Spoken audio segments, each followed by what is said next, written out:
मेरी मूंछों की वजह से सारे मर्द मुझसे दूर भाग जाते थे, सिवाय जिम के उस हैंडसम नौजवान के। तुम परफेक्ट हो। तुम्हें पता नहीं मैं कब से तुम्हारा इंतजार कर रहा था। पहले ही डेट पर जॉन ने मुझे प्रपोज किया, मिलकर ओलंपिक मेडल जीतने का। वो जानता था कि लड़की के चेहरे पर मूंछों का मतलब शरीर में टेस्टोस्टेरोन की भरपूर मात्रा।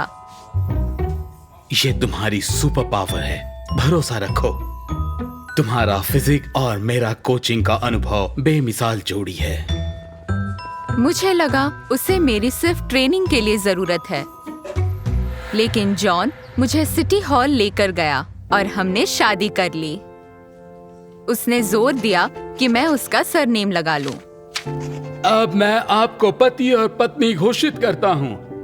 आप दुल्हन को चूम सकते हैं। मैं मेरे नए पति की तरफ मुड़ी, लेकिन वो दूर हो गया। बोला, तुम्हारी मूंछें चुभती हैं।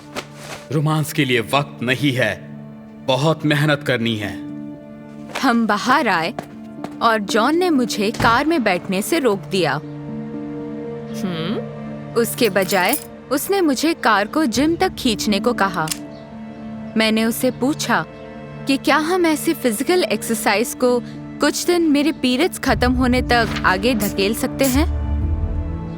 अगर ओलंपिक के दौरान तुम्हें पीरियड्स आ जाए तो तुम उन्हें कंपटीशन आगे धकेलने को कहोगी। मुझ पर यकीन करने वाले से मैं क्या बहस कर सकती थी।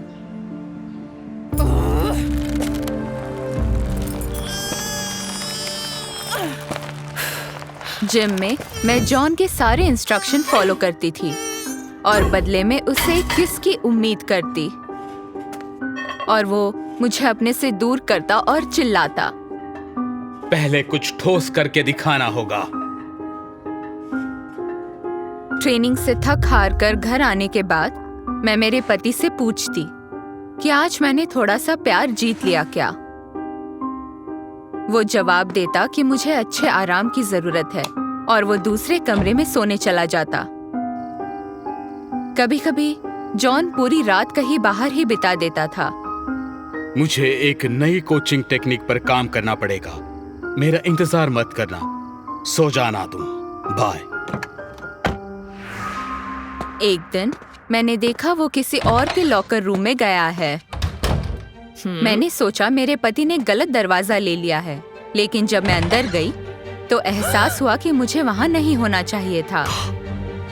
जॉन एक जिमनास्ट लड़की को गले लगा रहा था और वो शर्मिंदा नहीं हुआ।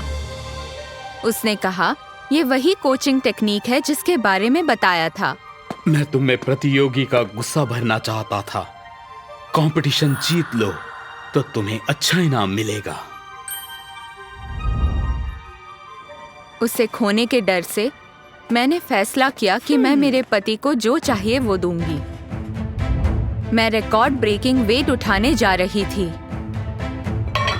बारबल पर सही मात्रा की वेट प्लेट्स लगा ली, उसे सीने तक उठा लिया, कुछ सांसें ली, और अचानक आंखों के सामने अंधेरा छा गया। रुको, जोर लगाओ, चलो, जोर लगाओ, जोर लगाओ। मैंने मेरे पति के इंस्ट्रक्शंस सुने, लेकिन वैसा कर नहीं पाई।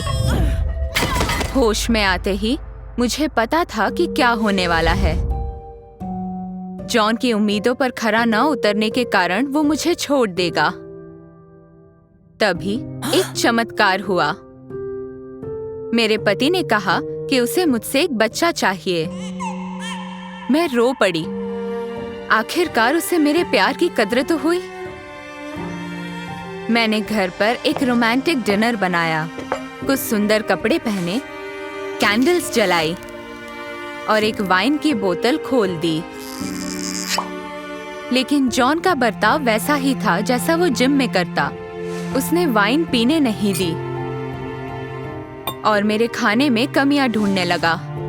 तुम क्या सोच रही थी? मेज पर प्रोटीन का तो पता नहीं, लेकिन कार्बोहाइड्रेट्स की भरमार है।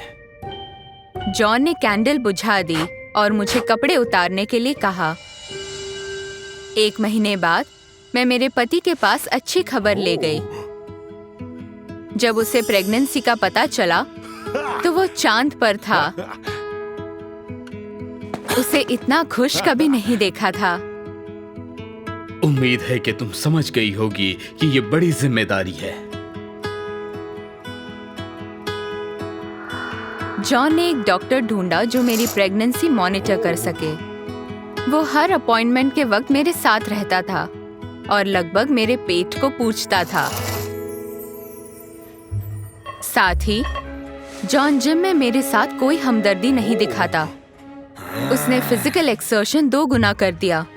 उस पर भरोसा था क्योंकि वो अपने बेटे और बीवी की जिंदगी खतरे में नहीं डाल देता। 2 महीने बाद मुझे मेरा पहला गोल्ड मेडल मिला। मेरे पति संतुष्ट थे। आखिरकार इस शादी का फायदा हो ही गया। मेरा नाम स्कोर बोर्ड के टॉप पर है। जॉन ने उस पल के खुशी में ये कह दिया। वो बस बेडरूम के खूबसूरत जीत को मिस कर रहा था। उसके ऐसा कहते ही मैं शर्माई और साफ कर दिया कि मैं तैयार हूँ। लेकिन जॉन मेरे बजाय उस जिम्नास्टिक वाली लड़की के साथ बेडरूम में चला गया। मैंने हमारे बच्चे का सोचकर उस अपमान को सहने का फैसला कर लिया।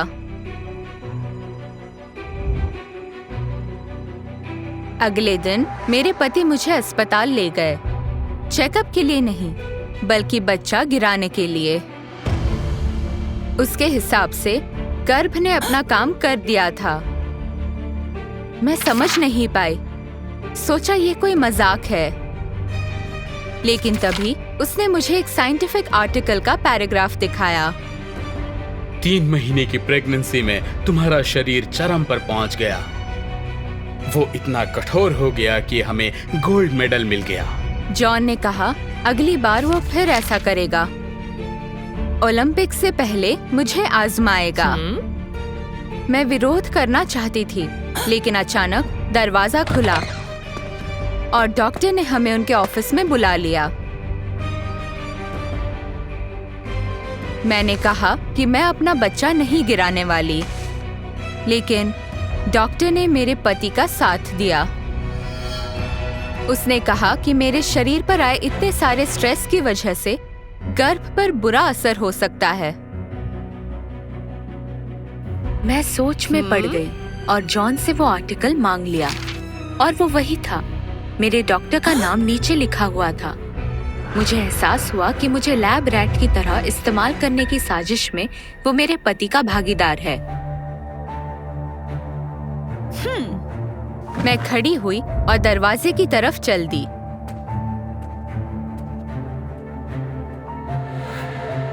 जॉन एक अरसे तक मेरे पीछे पड़ा रहा, लेकिन उसने अपने पैतरे बदलने की कोशिश नहीं की। तुम नहीं जा सकती। ये शरीर तुम्हारा नहीं है। मैंने इस पर काफी वक्त और मेहनत लगाई है। उसने मेरा पीछा तब छोड़ा जब मेरे चेहरे से मूछें चली गईं। बच्चे को जन्म देने के बाद मेरे टेस्टोस्टेरोन लेवल काबू में आ गई। मेरी आंखों के सामने जॉन नया शिकार तलाशने लगा था, लेकिन कोई फायदा नहीं हुआ क्योंकि मैंने उसे मशहूर जो कर दिया था। लड़कियां उससे ऐसे दूर भागी मानो उसे प्लेग हो गया हो। जल्द ही मुझे ऐसा कोई मिल गया जो मुझे अच्छे से समझता था। उसके लिए मैं एक इंसान थी, उसके मतलब का कोई जरिया नहीं। आपको किसी की बुराई तब तक नजर नहीं आएगी जब तक आपको अच्छाई नहीं दिखती।